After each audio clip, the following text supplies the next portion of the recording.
अगली कंडीशन अपनी आती है, थर्ड आता है अपना न्यूट्रल जेंडर। तो यदि तीसरी बात अपन करते हैं, न्यूट्रल जेंडर की बात करते हैं, थोड़ा समझेंगे, ये भी काफी इंपॉर्टेंट है, इस पर थोड़ा सा आपको ध्यान देना होगा न्यूट्रल जेंडर पर। तो न्यूट्रल जेंडर के लिए अपन बात करते हैं, थर्ड अपना आता है न्यूट्रल जेंडर।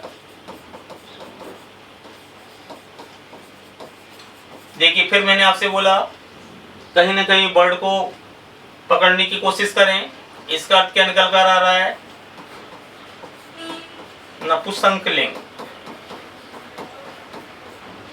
ध्यान दीजिए, नपुंसकलिंग थोड़ा सा समझने की कोशिश करेंगे, आपको सारा कॉन्सेप्ट यहाँ के यहाँ क्लियर हो जाएगा। थोड़ी सी बात ध्यान दीजिए, इसमें न्यूट्रल जेंडर के अंतर्गत, न्यूट्रल जेंडर में क्या होता है कि यदि हम ये देखते हैं कि इसमें के अंतर्गत मोस्टली एक अलग डेफिनेशन अगर हम देखते चाहें तो हम ये देखते हैं कि इसमें जनरली क्या होती हैं, लाइफलेस चीजें जितनी भी हमारी हैं वो सभी की सभी न्यूट्रल जेंडर कहलाती हैं। मतलब जितनी भी हमारे संसार में निर्जीव चीजें हैं जिसमें जान नहीं है, लाइफलेस जितने भी हमारी वस्तुएं हैं, जितने भी हमारे आइटम्स हैं, उन सभी को न्यूट्रल जेंडर में क्या करते हैं, शामिल कर देते हैं। अगली डेफिनेशन एक और देख लीजिए, इसके अंतर्गत क्या होते हैं कि और एक बात अपन समझने की कोशिश करें तो हम ये कह सकते हैं कि न्यूट्रल जेंडर के अंतर्गत हम ये देखते हैं कि लाइफलेस और स्मॉल लाइफ। मतलब लाइफलेस तो सारी चीजें इन्वॉल्व हैं, लेकिन स्मॉल लाइफ वाले मतलब कुछ ऐसे सजीव हैं जिनमें जान तो है बट हम उनको नग्न आंखों से देखकर के ये नहीं बता पाते हैं वो मेल को इंडिकेट कर रहा है या फीमेल को इंडिकेट कर रहा है। तो इसका मतलब ये भी हमारा इसमें इन्वॉल्व हो गया। तो दो वर्ड याद रखें कि लाइफलेस और लाइफ, वो भी कौन सी लाइफ, स्मॉल लाइफ, वो सभी हमारे क्या कहलाते हैं, न्यूट्रल जेंडर कहलाते हैं। कैसे, थोड़ा समझने की कोशिश करें। जैसे अभी हमने आपके सामने बुक लिखा, अब बुक हमने जैसी लिखा तो आपको पता पड़ गया कि जो हमारी बुक है तो बुक में लाइफ तो होती नहीं है, लाइफलेस है। और जब चीज लाइफलेस हो जाएगी तो कौन सी जेंडर माना जाएगा, उसमें न्यूट्रल जेंडर माना जाएगा। इसी प्रकार से हमने पेन लिखा, क्या हो गया, न्यूट्रल जेंडर। हमने इसी प्रकार से इंक लिख दी, क्या हो गई, हमारी न्यूट्रल जेंडर है। अब इसी प्रकार से अपने लिखा ट्री। अब जैसे ट्री को लिखा तो कुछ लोग कहते हैं कि ट्री के अंदर क्या होती है, लाइफ भी होती है। अब लाइफ भी होती है तो इसका मतलब ट्री को देख करके हम नहीं शो कर पाते हैं कि नर है या मादा है, मेल है या फीमेल है। इस तरह से बहुत सारे अपन पेड़ भी सुनते रहते हैं कि भैया ये केला है, ये केलिया है, इस तरह की बहुत सारी चीजें आपने जनरल भाषा में सुनते रहते हैं। तो इसका मतलब जो चीज क्लियर नहीं हो रही है नग्न आंखों से देख करके वो हमारे न्यूट्रल जेंडर में क्या हो जाती है, इन्वॉल्व कर दी जाती है। इसी प्रकार से कुछ हमारे छोटे मोटे कीड़े मकोड़े होते हैं, इंसेक्ट्स एंड जर्म्स, जिसको क्या बोलते हैं, इंसेक्ट्स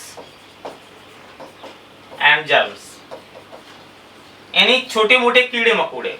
अब जैसे छोटे मोटे जो हमारे कीड़े मकोड़े होते हैं उन कीड़े मकोड़ों को भी हम देख करके आइडिया कभी नहीं लगा पाते हैं कि हमारा मेल है या फीमेल है, तो उनको भी न्यूट्रल जेंडर में इन्वॉल्व कर दिया गया है। तो इसका मतलब आपको पता पड़ गया कि न्यूट्रल जेंडर में लाइफलेस भी शामिल होते हैं और स्मॉल लाइफ वाले भी शामिल हो जाते हैं। ये एग्जाम्पली बात हमने आपको बता दी। तो इस तरह से न्यूट्रल जेंडर आपका क्लियर हो गया होगा। न्यूट्रल जेंडर कोई भी वर्ड आएगा उसको देख करके बता देंगे।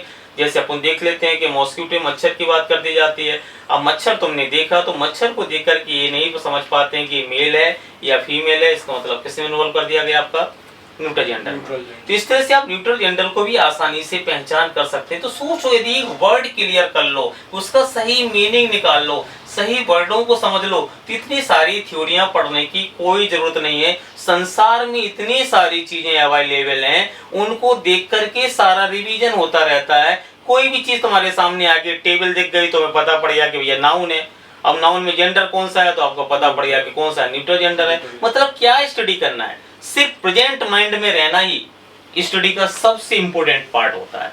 जो पर्सन प्रेजेंट माइंड में रहता है वो ऑल पोजीशन पर सक्सेस होता है, और जो व्यक्ति प्रेजेंट माइंड में नहीं होता है, जिस पोजीशन पर खड़ा होता है वहीं वो अनसक्सेस होता है। तो सक्सेस के लिए सबसे इंपॉर्टेंट कोई पार्ट है तो प्रेजेंट माइंड में रहना। और लोग प्रेजेंट माइंड में नहीं रहते हैं, बैठे कहीं और होते हैं, सोच कहीं कुछ और रहे होते हैं। इसलिए हर जगह हमारी लाइफ डाउट से ही क्या होती है, भरी होती है। तो सबसे विशेष गुण क्या है, प्रेजेंट माइंड। यदि आप प्रेजेंट माइंड में आ गए तुरंत का तुरंत आपको मटेरियल यहाँ का क्या हो जाएगा, तैयार हो जाएगा। चलिए नेक्स्ट देखते हैं। हाँ बोलिए सर। ये कोई सर किताब में सर ये न्यूट्रल रहता है सर, कोई में सर न्यूट्रल जेंडर रहता है सर, इन दोनों में सर कोई डिफरेंस है सर? नहीं, वो तो लिखने का प्रोसेस होता है। कुछ क्या होता है कि लिखने के जो इंग्लिश की क्या होती है, कोई जर्मन लिखता है, कोई फ्रांसीसी लिखता है, कोई ग्रीक लिखता है, तो भाषाओं के अंतर्गत में इस तरह के प्रोनाउंसिएशन क्या हो जाते हैं, अलग अलग हो जाते हैं। बाकी कोई ऐसा मतलब नहीं होता है, क्योंकि उसका हिंदी मीनिंग तो क्या निकल कर आ रहा है, नपुंसक, मतलब जिसको देख करके क्लियर नहीं हो पा रहा है कि मेल है या फीमेल है, जिसमें डाउट है या नग्न आंखों से देख करके क्लियर नहीं कर पा रहे हैं कि मेल है या फीमेल है, तो इसका मतलब वो सारी चीजें हमारी न्यूट्रल जेंडर क्या हो जाएंगी, इन्वॉल्व हो जाएंगी। वो तो प्रोनाउंसिएशन होते हैं, किसके कैसे कैसे प्रोनाउंसिएशन है, उसी के लोगों की जो जीभ होती है वो अलग अलग तरह से प्रोनाउंसिएशन कर जाती है। ठीक है, इसके बाद अपन नेक्स्ट देखते हैं, हमारा कौन सा आता है, कॉमन जेंडर। चौथा कौन सा आ रहा है अपना, कॉमन जेंडर की बात कर रहे हैं। थोड़ा सा देखिए कॉमन जेंडर,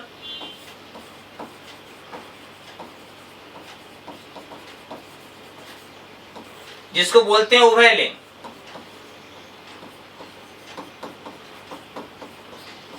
अब ध्यान दीजिए कि नाम से स्पष्ट हो रहा है, कॉमन जेंडर और न्यूट्रल जेंडर में थोड़ा सा माइनस, ध्यान देंगे माइनर डिफरेंस है। एक मैंने नई डेफिनेशन बनाई हुई है, उस डेफिनेशन को थोड़ा सा भी सुन लेंगे, इस वर्ड का मतलब निकाल लेंगे, तो तुरंत डाउट आपका क्लियर हो जाएगा। क्लियर क्या हो रहा है, थोड़ा सा माइनर डिफरेंस, बहुत ध्यान से सुनेंगे नहीं तो आंसर रॉन्ग हो जाएगा। इसमें भी क्या हो रहा है, किसी वर्ड को देख करके ये क्लियर नहीं हो पा रहा है कि मेल है या फीमेल है, न्यूट्रल जेंडर है। लेकिन किसी वर्ड को देख करके या सामने वाले को देख करके ये क्लियर हो रहा है कि मेल है या फीमेल है, तो कॉमन जेंडर है। मतलब जिस चीज को देख करके नग्न आंखों से ये बात क्लियर नहीं हो पा रही है कि मेल है कि फीमेल है, वो न्यूट्रल जेंडर है। लेकिन जिस चीज को देख करके ये बात क्लियर हो पा रही है कि मेल है या फीमेल है, इसका मतलब वो कॉमन जेंडर है। दोनों में बस यही माइनर अंतर होता है। जैसे कि हमने उदाहरण के रूप पर अभी आपके सामने लिखा, स्टूडेंट लिखा। अब जैसे मैंने स्टूडेंट लिखा, तो इसका मतलब आपको समझ में आ रहा है कि जब भी स्टूडेंट आपके सामने आएगा तो आपकी आंखें देख करके बता देंगे कि ये मेल है या फीमेल है। इसका मतलब कौन सा जेंडर हो गया, कॉमन जेंडर। अब आपके सामने मॉस्किटो आया, मच्छर आया, तो मच्छर को देख करके तुम्हारी आंखें नहीं बता पा रही हैं कि मेल है या फीमेल है, इसलिए न्यूट्रल जेंडर है। तो दोनों में माइनर अंतर समझ में आ गया।